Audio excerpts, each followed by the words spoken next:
Welcome, everyone. You guys know me, and for those of you who don't, my name is Chloe Ballatori. I am a relationship and communication expert. I'm a graduate of Princeton University and Pat Allen's Want Institute, and I use the tools of transactional analysis as created by Eric Byrne. I use the tools of androgynous semantic realignment, which was created by Pat Allen, who mentored me. And I use tools that I've created myself because I've been doing this work now for, wow, almost 15 years. So I am also 20 years, over 20 years married. So everything that I'm teaching you guys, in addition to it being underpinned by psychological and scientific principles, I have also vetted it myself. So I've done these things and seen it work, and I've at this point worked with thousands of people and seen it work. I've also written 4 books on the subject. Those are all available on Amazon. The first book is about the basics of this work. So if you hear some things tonight and you want to have like a reference or learn some more about it, I suggest that one, How to Live, Find Love, and Keep It. But all my books are there on Amazon. And I also teach this work in asynchronous modules and occasional live modules if you're interested in that. And we go deeper in on those times. Okay, so I'm going to start with a brief introduction of the principles upon which this work is based. And as I have already said, those are very established principles. That's very established scholarship, but I'm going to give a brief introduction of that scholarship, and then I'm going to spend the rest of my time taking your questions. And that's what I want to focus on the most. So while I'm talking, think about what questions you have, specifically what you want, what you don't want, and how to get it and how not to get it. Those are usually the things that I work with people on. I know that's very general. My specialty is dating and relationships, but I also help people with all kinds of conflict resolution, family problems, problems of communication, work stuff. Um, every relationship is ultimately about the relationship you have with yourself. And so anything that falls in that category is something that I work on with people. Okay. So, what are we talking about? When we talk about successful relationships, what we're really talking about relationships that are balanced between feminine energy and masculine energy. Okay. And we can also call that yin and yang. There's a lot of confusion about what feminine and masculine mean and what yin and yang are. So I'm going to give a brief description of that. If you want to get very deep into yin yang, there's a great book about that called The Yin Yang of Life by Dr. Kim and Dr. Lee. They're both MDs, but they have studied this stuff and they've broken everything up in the world into yin and yang. So things that you wouldn't even think of classifying as feminine or masculine, like food and wine and colors. They've done it. And so if you want to understand those principles more, I highly recommend that book. Okay. Basically, all of us are both. All of us have a yin or feminine side that is in the right brain, in the right hemisphere of the brain. This is the world of feelings, of sensuality, sexuality, creativity, the world of magic. It's receptive energy. It's passive, patient, vulnerable. Yin energy is in the world to make it fun, but it's not of the world. It's very ethereal. It's like air. And then on the other side, we all of us have a left brain. And this is the yang energy or the masculine. This is the seat of singular thought, single-mindedness, competing, conquering, controlling. Most of us are in our left brain when we're at work because we're doing, achieving, taking care of things. Um, Left brain energy, yang energy is very much of the world. yang energy, masculine energy is like bricks. And just because you were born a certain gender doesn't mean that you're predominantly that energy. It often means that, I'd say about 75 to 85% of the time. But sometimes people are born masculine as a man, but they feel more feminine authentically. Sometimes vice versa, women are born, but they have female organs, but they feel masculine authentically. That's fine too. The important thing is that you get your balance right. And as women get older, we get a little more masculine because we have a drop off in hormones. And as men get older, they get a little more feminine because they also have a drop off in hormones during andropause. So that happens around the ages 45 to 50. Okay. So in your relationship, it's really important to understand that all of us have both of these sides, but which side is more dominating? Now, again, you're probably in your masculine energy at work, but in your personal life, do you want your feelings cherished or do you want your thoughts respected? Everybody wants both. But which do you want more? And we use this rubric. You don't have to do it all the time, but it really helps in conflict resolution and awkward situations, okay? Which, like, first dates are. So these tools really help you flush the communication and knowing whether or not you want your feelings cherished or your thoughts respected, knowing which one you want more is very useful when working with these tools. And we'll get into that more later. When I take your questions, you'll get to see how this work really operates. Right now, you know, we're just learning. And if you don't understand everything I'm saying, that's fine, especially if it's your first time. For me, it took a lot of repetition, and I really didn't understand it at first, but I had seen an incredible result in a friend of mine. And so that drew me in, where she had really transformed her life in 3 years from being broke, single, always struggling, not no job, to having like a huge career and marrying the man of her dreams. I mean, it was pretty incredible. So this work really does give you results. It's not always easy, but you will see results. Um, One of the things that can throw off your authentic balance, um, is childhood trauma. And when we see problems in relationships, especially intimate relationships, what we're usually talking about is the manifestation of childhood trauma. And that's anything that happened between the ages of 0 to 12 that separated you from your innocence. So it doesn't really matter if it was trauma with a big T or a small t. Um, it really matters more how you process that trauma. And there's a great book about that called The Myth of Normal by Gabor Mate. And he really talks a lot about how children have to often sacrifice their authenticity to get along with the people who own the refrigerator, right? And we are very dependent when we're small children. And so this is a necessary sacrifice that we make. Based on the sacrifices that we make and based on our childhood experiences, we begin to form coping mechanisms.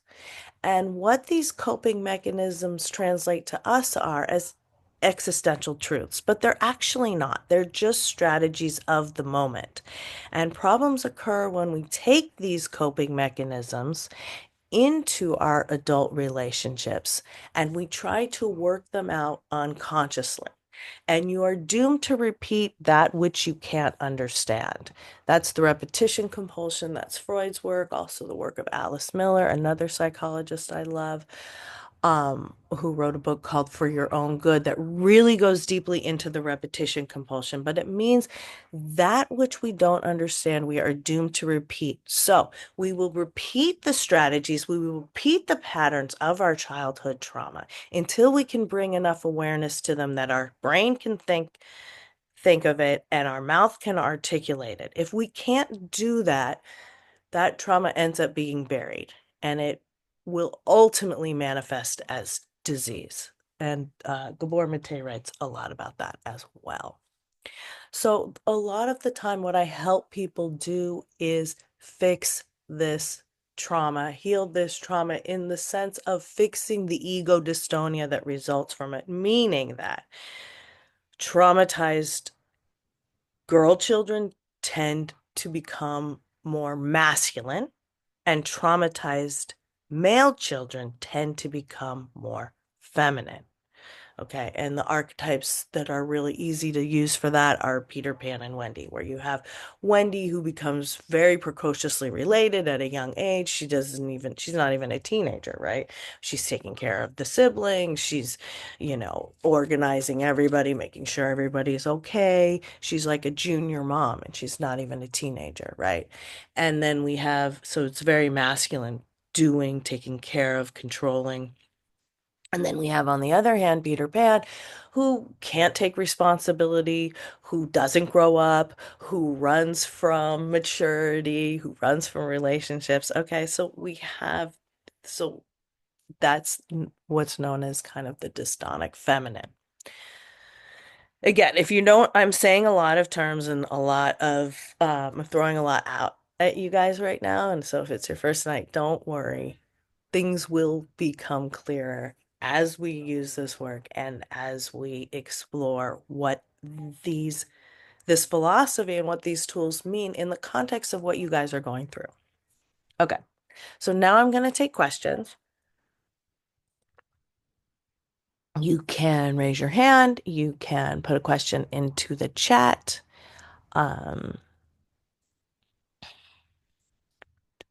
And again, it can be about dating, it can be about relationships. Those are my specialties. But it really, even if you have a question about something that has already been said, I also love to hear your guys' updates.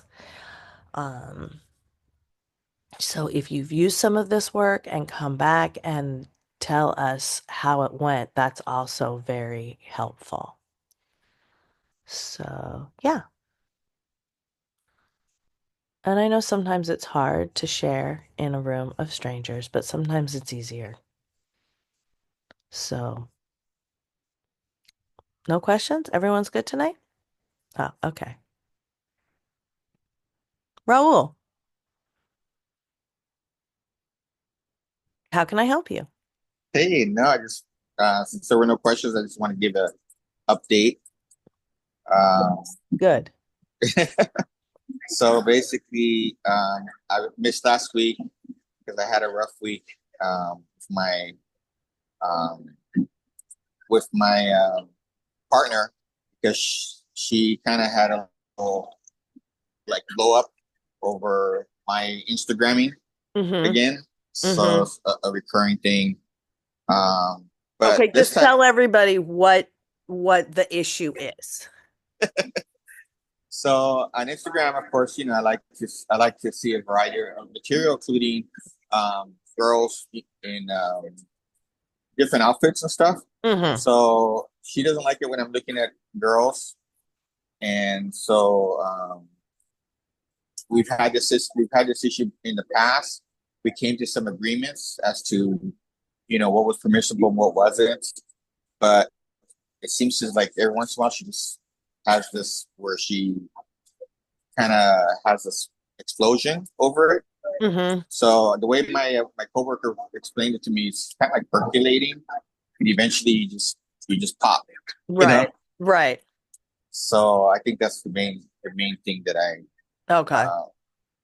uh, encountered with her. And I know you So guys negotiated that you're not making comments and you're not liking things, right? You're not reaching out to people or anything like that. You're just correct, looking, right? correct. Okay. So there was that issue, but I think what was different this time was that she treated me in a way that I'd never seen her treat anybody else. And I kind of I took a stand and I said to her, I'm not that guy that you can treat this way. So hopefully, um, that Do you mean behavior that she will disrespected you? cease. Yes, Okay. yes, very much. Okay. So, uh, in many ways, I mean, first of all, she didn't want to hear my side of the story at all. She said, "Oh, I don't want to hear your excuses." And then she went on and did a lot of other things that she knew was disrespectful to me, even though She said she wasn't doing it consciously, but nevertheless, that's kind of like it all speaking out. Right. And Behavior is a it language took us a thing. week.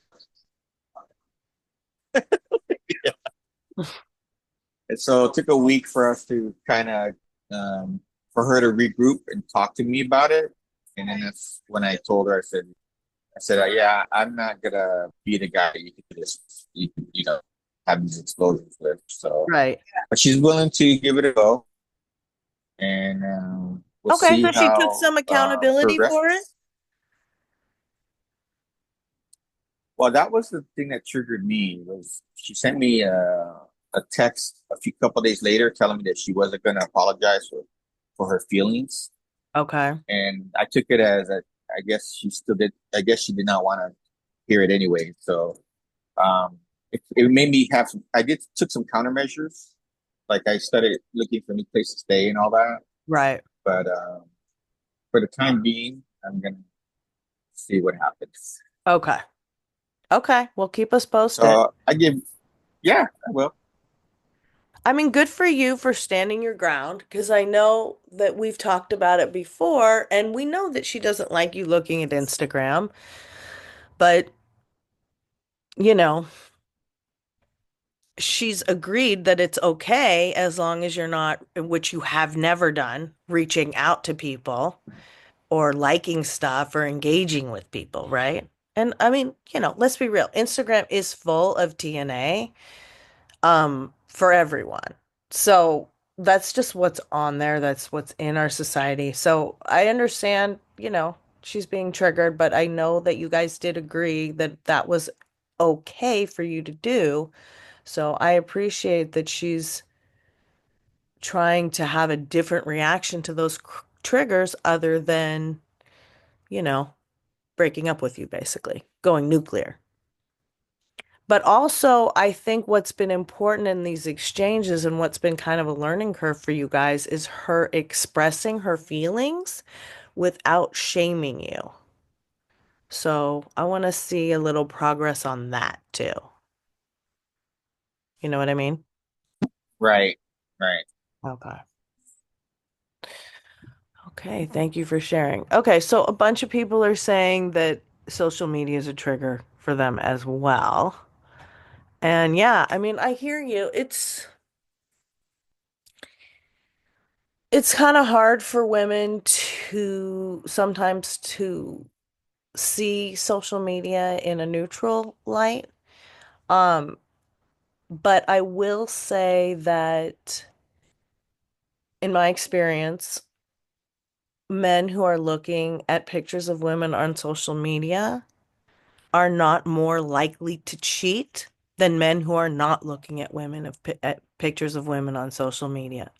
Meaning, it doesn't mean that the guy is going to cheat. It doesn't mean that the guy is disgusting. This men are very visual and they enjoy looking at pictures of women.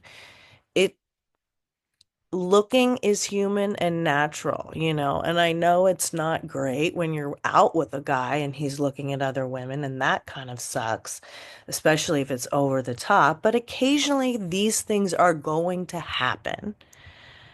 And it's important to see the nuance that just looking really isn't the crime. Like the real concern is your partner cheating on you? Is your partner having an affair with somebody else? Is your partner looking to get out? Just looking is pretty much falls within normal behavior. And we've actually, I mean, I don't want to date myself too much, but when I was younger, it was pretty normal to go into a doctor's office or a lawyer's office and see pornography on the table, to see Playboys and penthouses. And that made me uncomfortable. I'm not like saying let's go back to that, but I think looking at Instagram is preferable to that. Okay, moving on. Who's next? Well, Elizabeth raised her hand, but there was a question from Davida in the chat. Oh, okay. Let's see what that was. Davita. Okay. Is Davita here? Oh, yeah. Okay. Hi, Davita. Hello. Thank you for allowing me to unmute. I didn't post the question. I'll try to make this short. I know what you're saying is he's not right for you. Hundreds and thousands of men who say they're outdoorsmen aren't. And I'm learning. Hi. And thank you for telling me you think I'm beautiful. You love my photos, but this is what I'm looking for. When's the last time you went tent camping? Oh, yeah, I'm an outdoorsman. Come on. When's the last time you went hiking or boating or kayaking or on a road trip? Oh, yeah, once a year ago, 10 years ago, 20 years ago. Okay, I'm sorry. No. Right. Okay. Then on person. Sure. Oh, you're so hot. Oh, you look good. You wear. Okay. What's your question though? This is what I'm trying to think. How many thousands of men can you go through? And I know the problem is I live in Vegas. I get, everyone says go to St. George, go to places around. Yeah, but I'm never going to meet the men. They're going to want to email me endlessly and send or talk to me.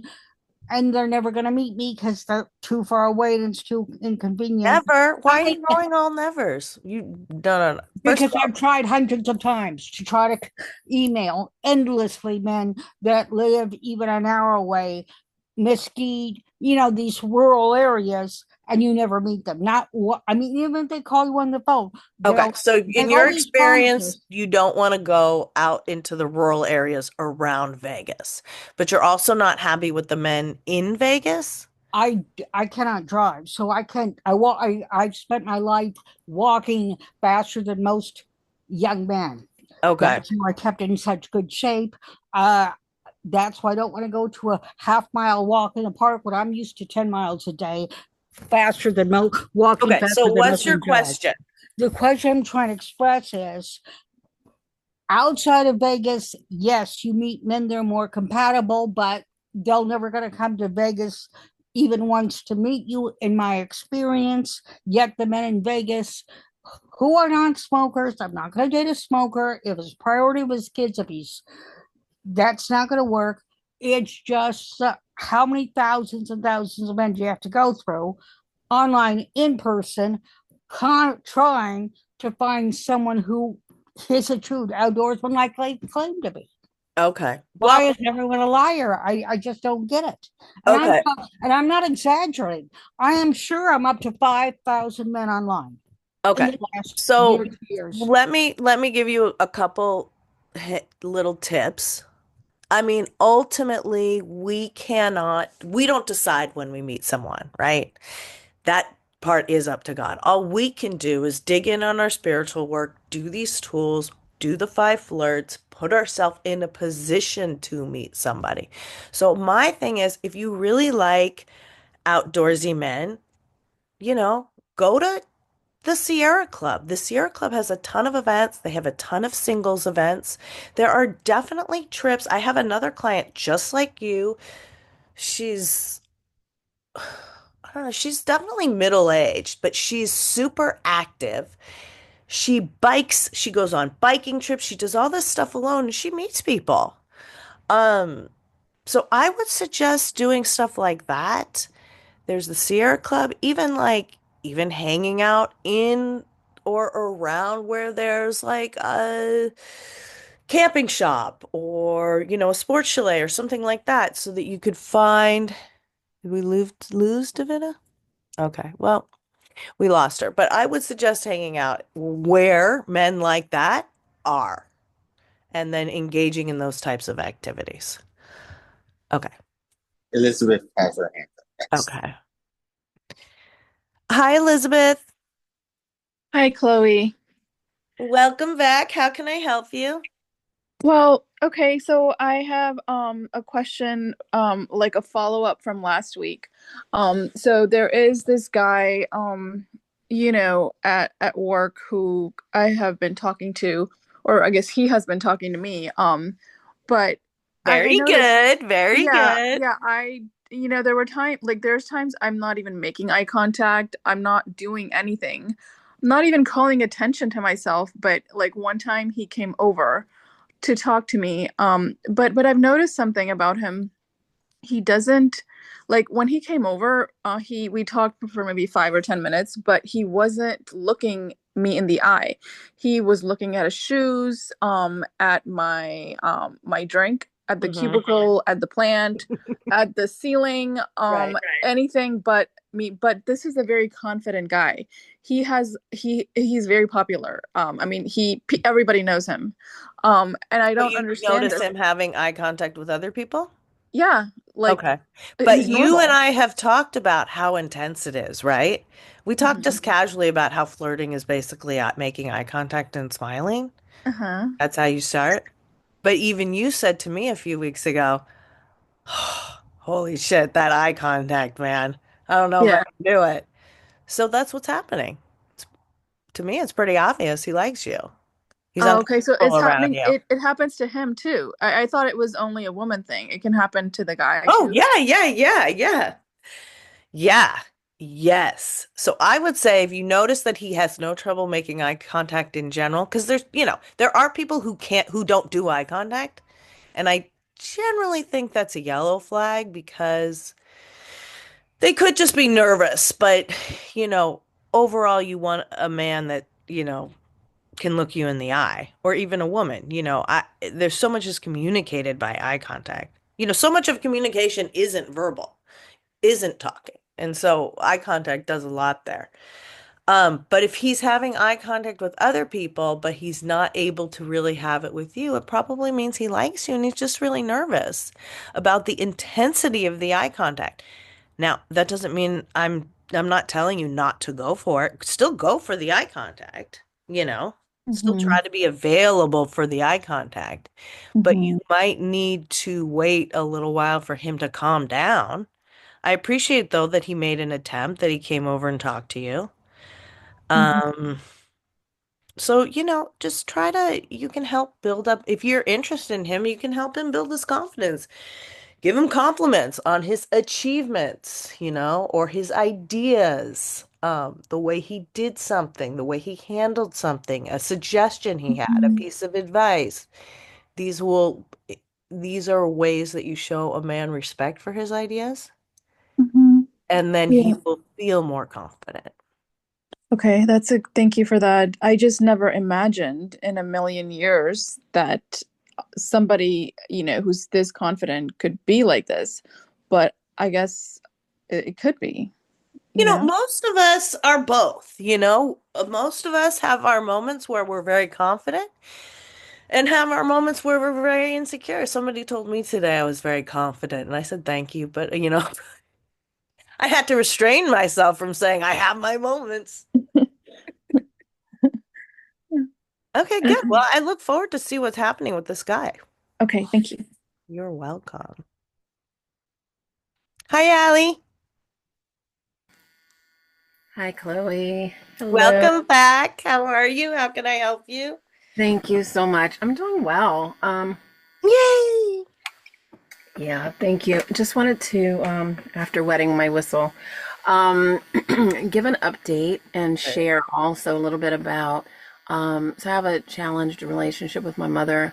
I actually treated her to dinner. I feel like I had a breakthrough where instead of lamenting over the relationship I don't have with her, I'm not even sure what inspired me to do this, but I picked up dinner and I asked her with a little like excitement in my voice, "Hey, why don't you find something like on, the tube and we can watch a movie. I'm gonna go pick up some dinner."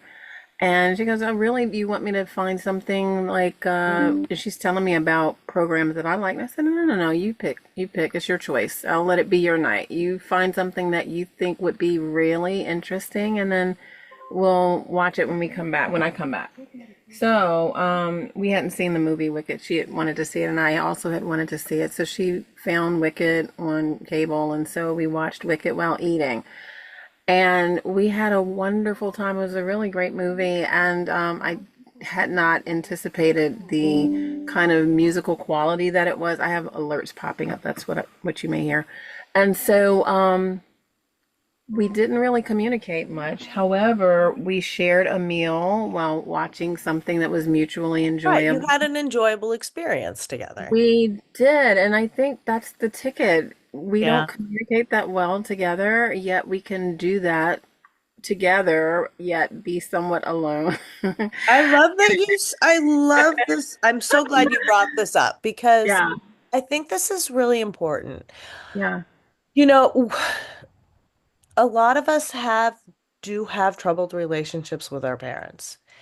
And it's important to be able to see the nuances because you yeah, don't always need to cut people off completely, right. you know? Sometimes, and that's why I always say if they're 51% valuable, we keep them, you know? If you're getting something out of the Mm, relationship and it sounds like you are, then yeah, it's worth it. Nobody's perfect, especially right. with a parent. It's often possible to avoid some of the danger zones. Like you said, not everything needs to be discussed and hashed out, right? Like sometimes that can be too much. I don't want you guys to repress or suppress things, but at the same time, sometimes there can be too much discussion. And so just no, understanding the limitations of your relationship, but still choosing to engage. And I really love how you picked what you picked. First of all, Yeah. you picked something sensual for both of you. Hmm. Picked eating, which is sensual. So that was a mutual cherishing of feelings, but you actually cherished her feelings because you were like, Yeah, what do you want? Right? yeah, So you sure. gave it to her, Yep. which she responded by appreciating with her behavior. Yeah. Right? She maybe didn't say, thanks. I really appreciate that you let me watch Wicked. That was what I wanted, or that you agreed to Indian food because I know that's not your favorite, whatever. But you doing that contributed to the two of you having a pleasant experience together. We did. We did. And she, when I came back, was buzzing around the kitchen. I literally with peps in her step, and she was getting the cutlery and, the napkins and what have you. And She that's the proof genuinely that you excited. made her feel good Yeah. because then she could do good. So Yep. you did for her what it sounds to me like she hasn't been able to do for you. You cherished her feelings, but she was open enough to receive it and responded very well. Definitely. So Definitely. she's Hmm. teachable. And I said, "Hey, Mom, have you noticed how like this went so well and like there's this really nice flow between us?" She goes, "I do." And I said, I think the transparency you allowed earlier in that exchange that we had made all the difference." And I said, "That's why I really favor open, honest, truthful conversations, even if it's a difficult subject matter." And she goes, I agree. I agree with you. So she's kind of like, coming around. I'm able to have more authentic conversations with her. Not too much, but more than I have in the past. And it's made a difference. And with my sister, I am no longer requiring, like you were saying, the hashing out of everything. I have embraced radical acceptance, and these are just not the relationships that I'm looking to go all out and all deep on. It's just not possible, and I'm allowing them to be what they are and to love them where they are, how they are. It's not ideal, but it's doable and it feels good when we're in that space. And so my sister and I have a loving relationship when we're not going toe to toe on hard issues. And I'm kind of staying in the shallows with both of them.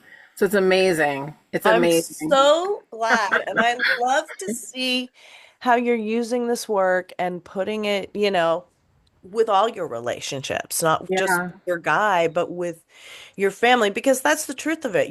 These principles are true and they're universal. And so when you use the tools, it'll work whether it's dating, whether it's your mom, it'll work.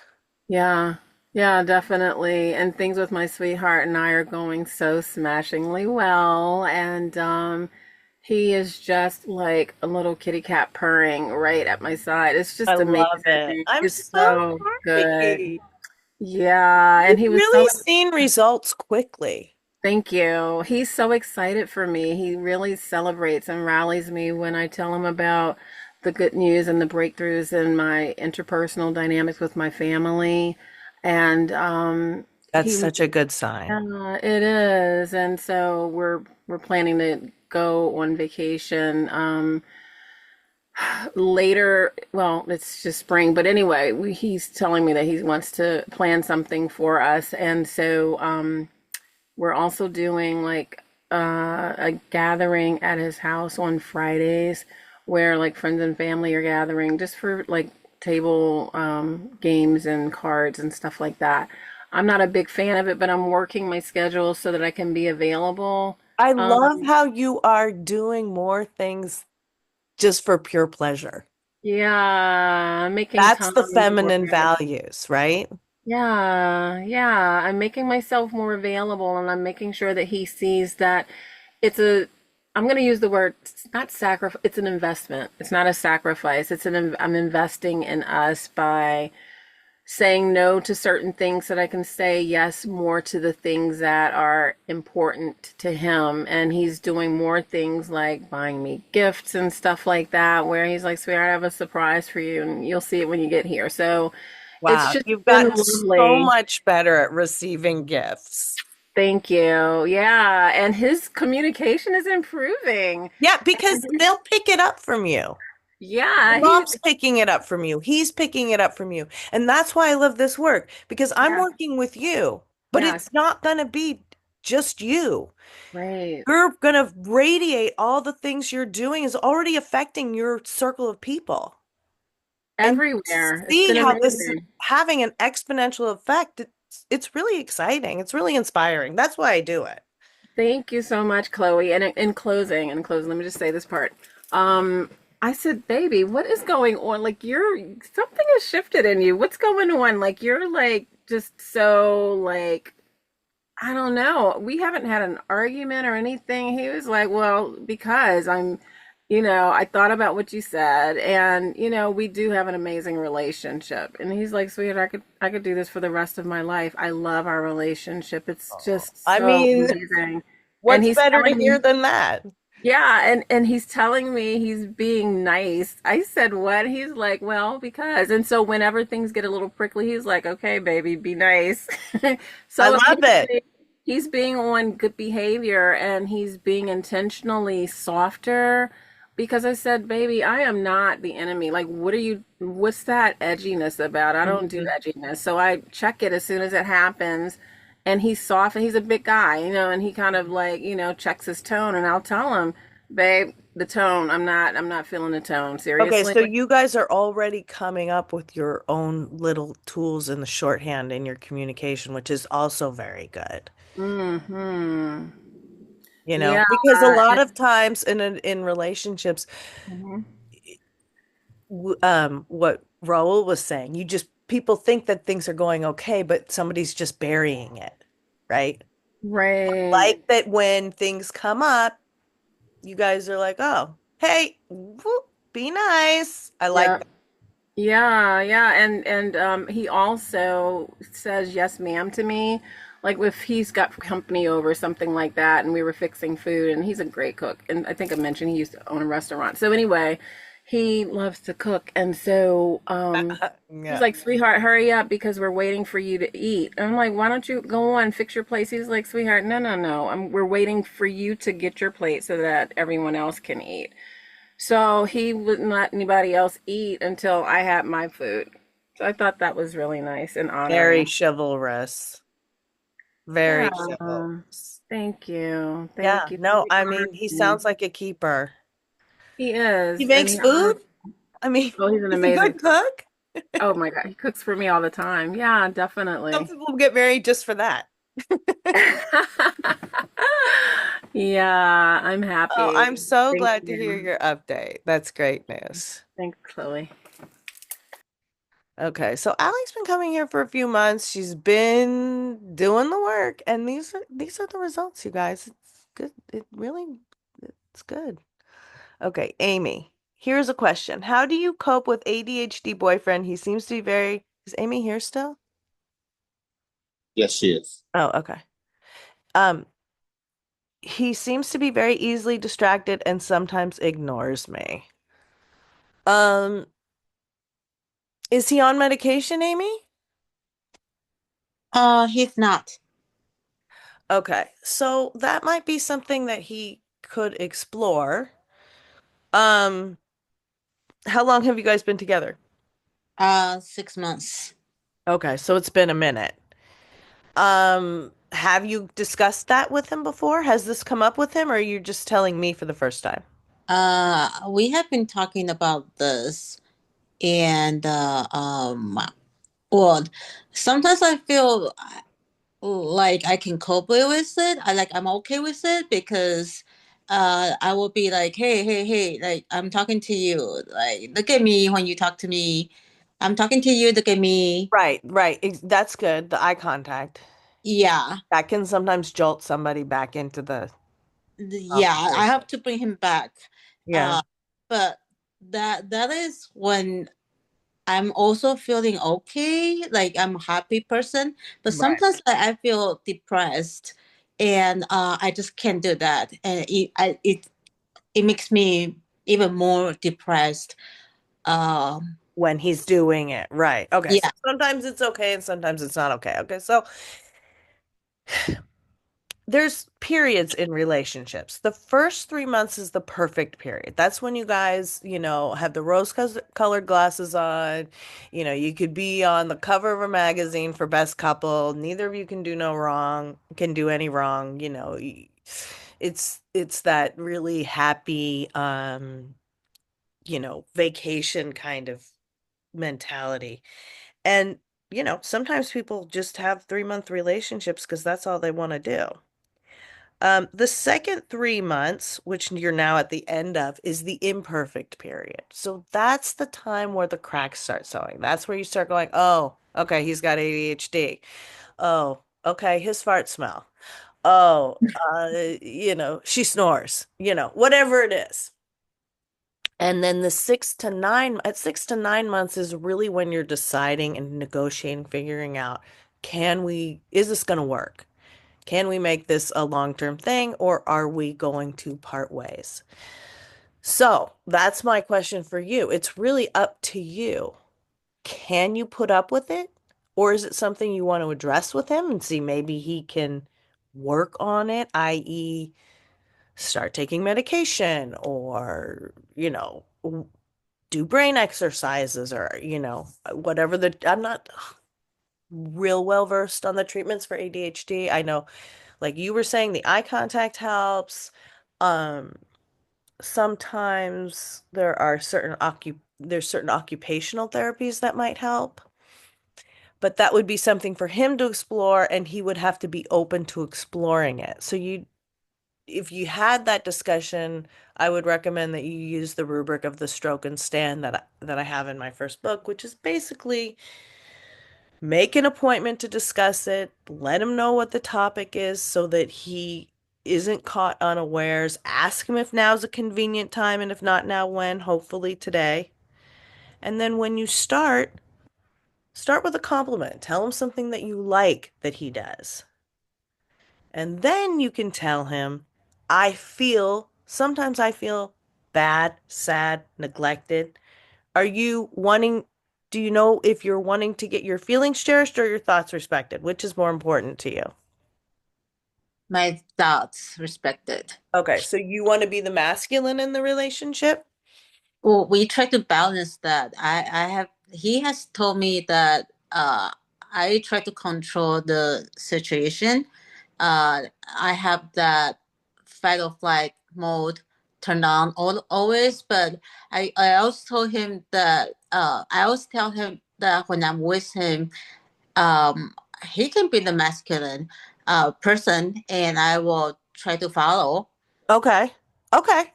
Okay, good. Because right, I don't know if you've been coming to this group or No, he does no. oh, okay. But you very accurately said you're in you tend to control because it's a trauma response. You're in a fight or flight mode, which is Yes. exactly what I don't know if you were here in the beginning, but that's exactly a perfect illustration of what I was talking about in terms of becoming ego dystonic, is that when we have childhood trauma, especially women, when we have childhood trauma, we tend to clamp down on control, Right. especially when we're stressed, nervous, sad. And part of being feminine is being vulnerable. Yeah. And I want to be feminine around him. I told him that. Okay, okay. So then you're going to say, and you're also saying the way you express the problem to me is that you feel bad. So you're leading with feelings. So if you're leading with feelings, then you have to ask him about his thoughts.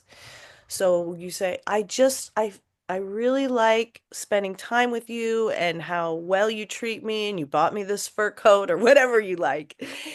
However, I feel really sad sometimes when I can't get your attention. And I know you have ADHD, but what do you think? Is there something you can do to, alleviate it? And see what he says. When you make an I statement and lead with your feelings and ask about a man's thoughts, that is the best and most respectful way to bring up a difficult subject. Yeah. Some we did talk about this, and sometimes he says he will try his best.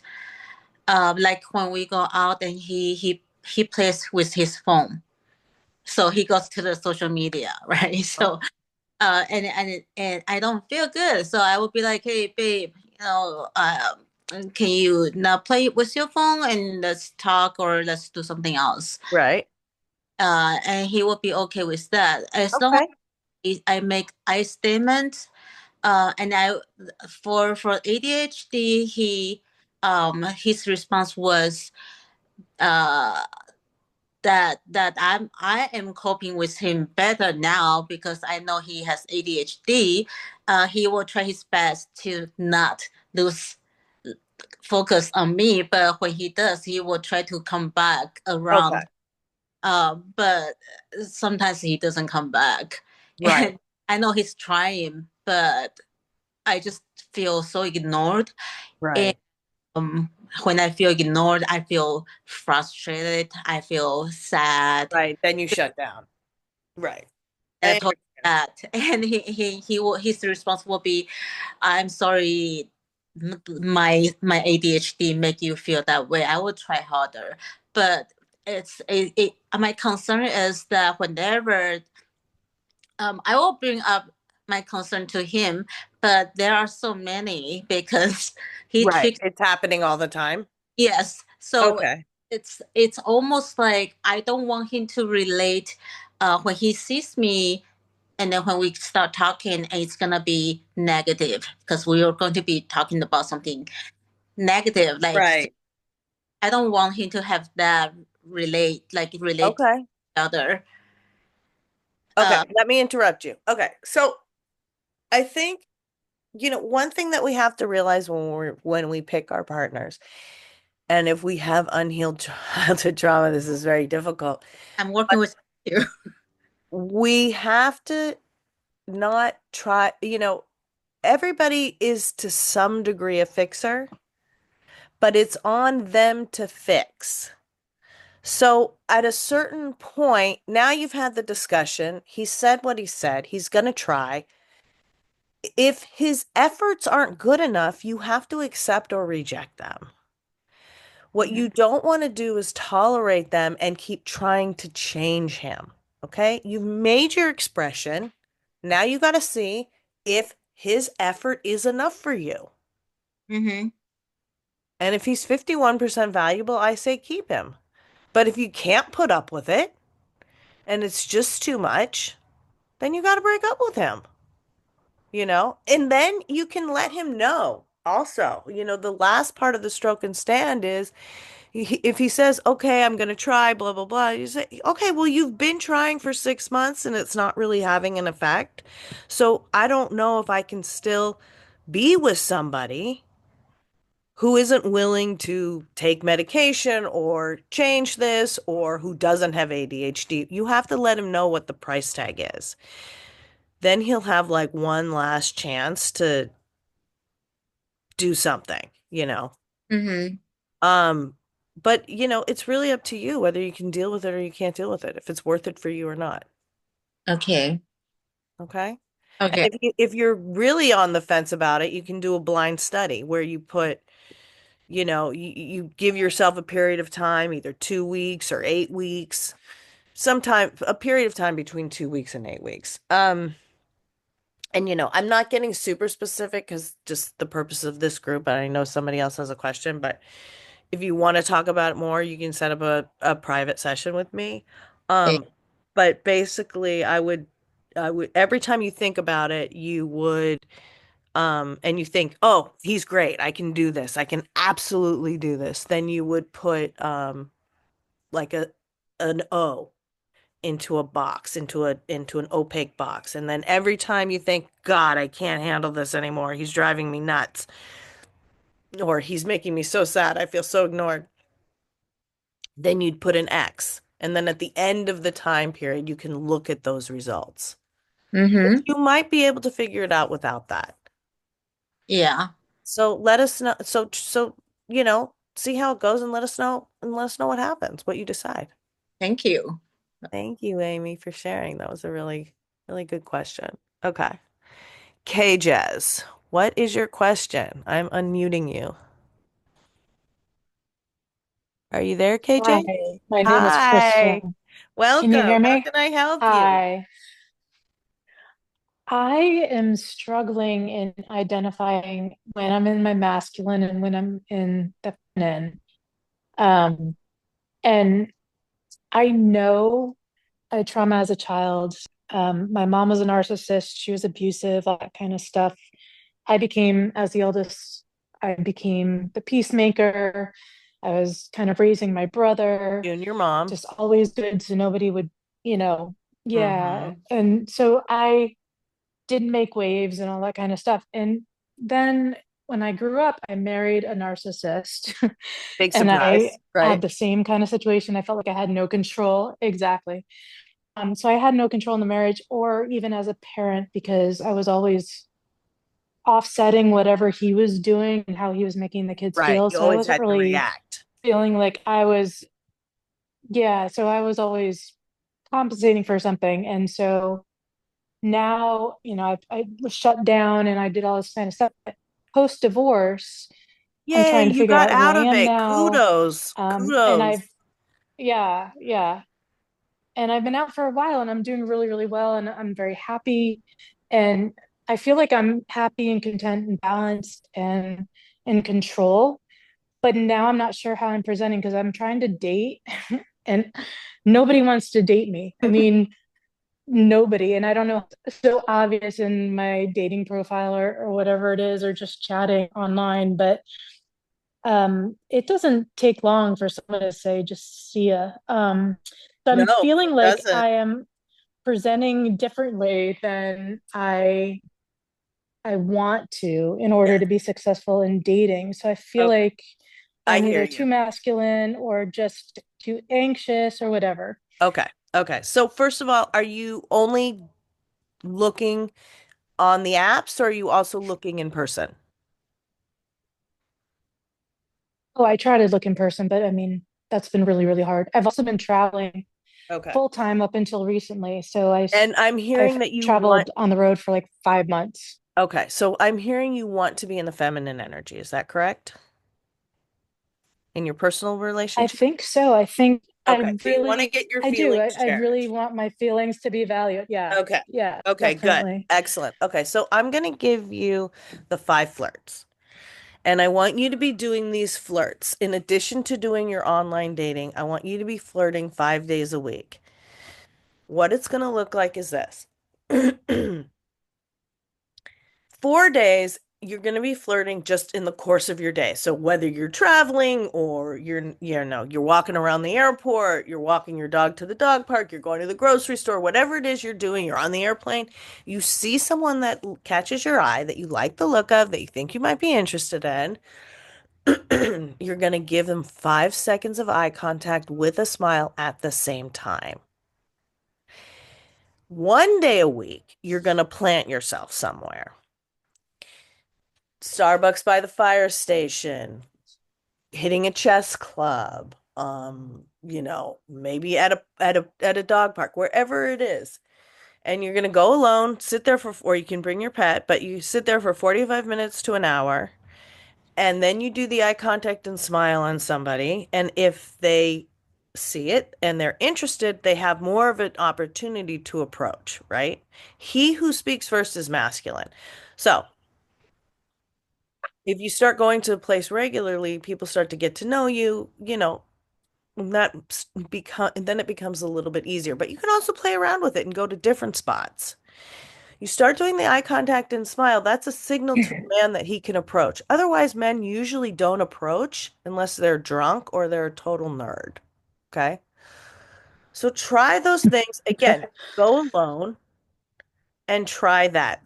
And you said a couple things that I just want to address. First of all, you said, I've been doing really well. I'm alone. Now I'm trying to date and it's not going so great. That's completely normal. Part of your healing is going to Right. be in the context of a relationship. So this is going to be new for you. You're changing, and it's going to be an inherently painful experience. This is one thing that I just want to make sure you know. I always try to I know it's your first night, so I'm loading you up with a lot of stuff, but I want to make sure that you understand that change is inherently painful, even changes for the better. So when you're doing these flirts, if you feel scared, if you feel nervous, that's normal. Still try to keep doing it because that is literally how we rewire our brain is by going against our programming. Does that make sense? Okay. It does.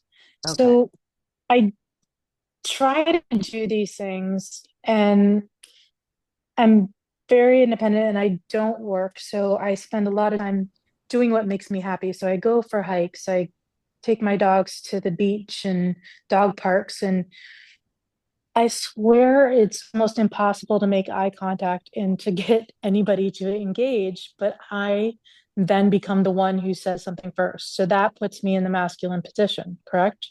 Yes. So basically, I should Unless, be doing okay, the but eye there's just contact and smiling one, and not talking. right. But the caveat is you can ask for help, or Okay. Okay. if you need, this would only be if you already knew the person. But if you were to ask them out, oh, I have 2 tickets to a concert, my friend just flaked. Do you want to accompany me? Like an escort. Hmm. You know what I mean? Okay. Does that make sense? So yeah, I've done that before too, but I just like maybe when I'm with guys on the first date or doing something like that, and I guess that would translate to anybody I talk to at the dog beach or the dog park or in the store. Basically, I I don't know, I feel like I'm just too am I too forward? Would that make me masculine and I'm just being friendly, but I'm just putting myself out there too much. I don't know. Am I directing things too much? Well, I mean, Because I feel again, like I'm just being friendly and having right, conversation, but right. But when men say they want a mysterious woman, they're often talking about someone who's quiet. And I'm not saying you have to be like that all the time, mhm, but a man, we talked about this a little bit. A woman needs to feel good to do good. A man needs to do good to feel good. And so if you're putting everything out there, then he can't fit into your life. You're already strong enough without him. You know what I'm saying? So okay. he has Hmm. to be able to give you something. He has to be able to fill a need. He has to be able to